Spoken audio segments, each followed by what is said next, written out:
আমি রাস্তার এক পাশ ধরে হাঁটতে থাকি, হঠাৎ পুলিশ আমার দিকে অস্ত্র তাক করে। তখন আমি পুলিশকে জানাই আমি শিক্ষার্থী না, হোটেলের কর্মচারী।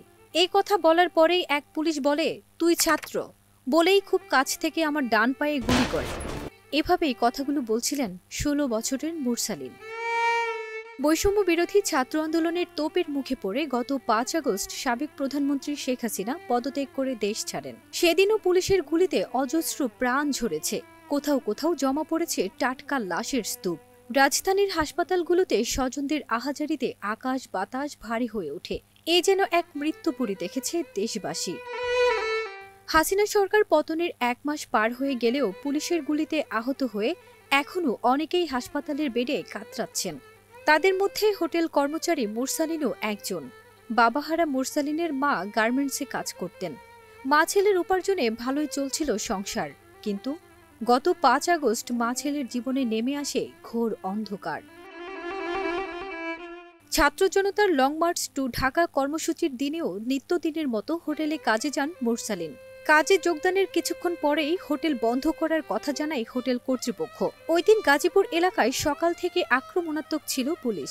মালিকের কথা অনুযায়ী দোকান বন্ধ করে রাস্তা পার হওয়ার সময় খুব কাছ থেকে মুরসালিনের ডান পায়ে গুলি করে এক পুলিশ সদস্য। কান্নাজড়িত কণ্ঠে মুরসালিন দেশ রূপান্তরকে বলেন, গুলি থেকে বাঁচতে আমি পুলিশের হাতে পায়ে ধরি, তবুও তারা আমার পায়ে গুলি করে। আমাকে তারা পঙ্গু বানায় দিল, এর সুষ্ঠু বিচার চাই আমি। তিনি আরও বলেন, পরে শুনেছি হোটেলের অন্য কর্মচারীরা পুলিশ যাওয়ার পর আমাকে উদ্ধার করে স্থানীয় হাসপাতালে নিয়ে যায়।